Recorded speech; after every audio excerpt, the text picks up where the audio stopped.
The sacred triangle is a new paradigm that can help us to heal the planet and have people work together in unity rather than in polarization. The sacred triangle represents a unification of three spiritual paradigms or three spiritual points of view. The first spiritual point of view is what I call the white brotherhood and the white sisterhood. Now please remember that white does not refer to color, but rather is referring to purity.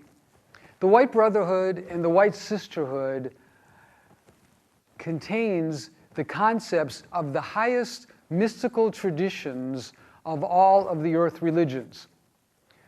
This includes the higher mystical traditions of Christianity, Judaism, Islam, Hinduism, Buddhism, Taoism, and many other religions. Many of the great religious leaders have already observed that when they look at the higher mystical aspects of all of the religions, they find a unity. They find that people are actually coming to the same truth and to the same idea of the unity of all that there is. So that Christ consciousness, the Buddha's concept of enlightenment, the Jewish concept of the Kabbalah, and the Ein Sof, and the higher spheres of existence, all of these ideas are expressed in one way or another in these higher mystical traditions that seem to be unified in what I call the white brotherhood and white sisterhood.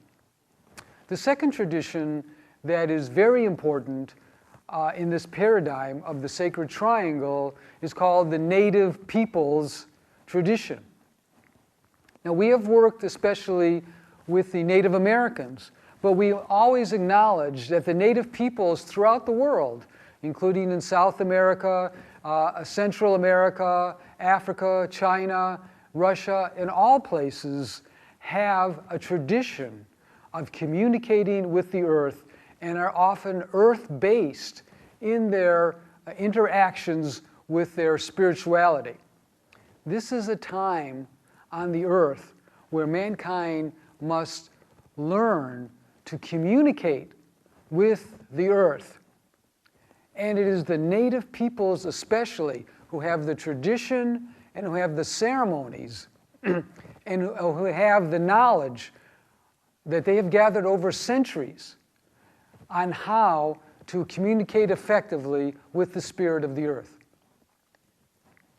The final aspect of this paradigm is what I call galactic spirituality. To best understand what galactic spirituality means, let us for a moment remember what the first images of the earth looked like when man sent a satellite out of the atmosphere of the earth and was close to the moon. Everybody remembers how beautiful the earth looked from outer space.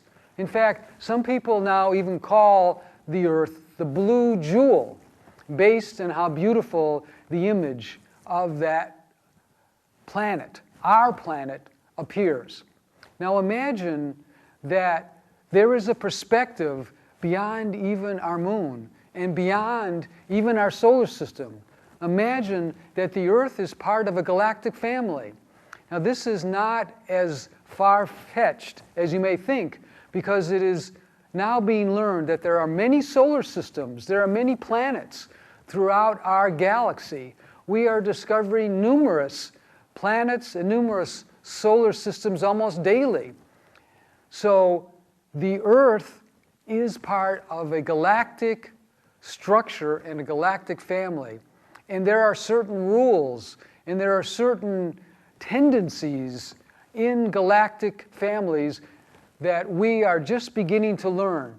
So the Earth has a process, and that process is part of a galactic structure. And we must take the perspective of the galactic structure in order to understand that some of the cycles that the Earth is going through can be related to other parts of galactic structures.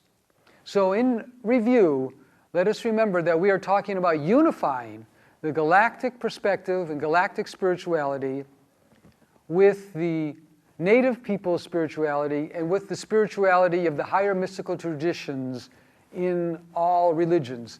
And this unity will create a paradigm that is so powerful that it will bring many people together in large groups to heal and to rebalance the earth in a much more powerful and healthy way.